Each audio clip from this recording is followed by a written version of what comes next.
In today's video, I'm going to teach you how to fix Excel Solver not working. If Solver has disappeared, throws errors, or the button just won't respond, this walkthrough will help you reset it and adjust the right settings so it starts behaving again. Start by opening Microsoft Excel on your device. Once Excel is up, head to the File tab. This is where you'll access the program level settings that control add-ins and security. At the bottom of the left sidebar, click Options. In some versions of Excel, you might need to click More first to see options. In the Excel Options window, choose Add-ins. This page lists everything Excel can load to extend its functionality, including Solver. Look down to the Manage box at the bottom, make sure Excel Add-ins is selected, and click Go. You'll see a small Add-ins dialog with checkboxes. Uncheck Solver Add-in and click OK to remove it from the current session.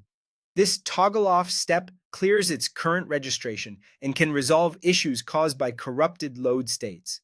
Now close Excel completely, not just the workbook, and then reopen Excel. Returning to a clean session makes the next step more effective. Go back through the same path. File, Options, Add-ins, Manage Excel Add-ins, Go. Recheck the Solver add-in box and click OK to reload it. Open any workbook where you want to use Solver, go to the Data tab, and look to the right side for Solver. If it opens normally, you're all set.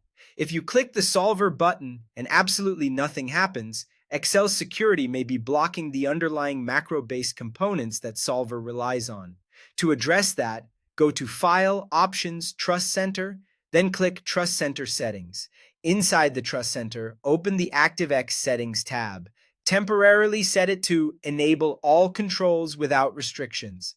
This is only for troubleshooting in a trusted environment so you can confirm whether security is the blocker. Next, switch to the Macro Settings tab and make sure macros are not entirely disabled. For example, avoid the setting that disables all macros without notification. Click OK to apply your changes, then test Solver again from the Data tab. If it now opens, you've confirmed it was a security restriction. After confirming, consider restoring your ActiveX and macro settings to your preferred, safer defaults to keep your environment secure. That's it. By reinstalling the Solver add-in and, if needed, loosening then verifying security settings, you can quickly get Excel Solver working again without reinstalling Excel or your add-ins.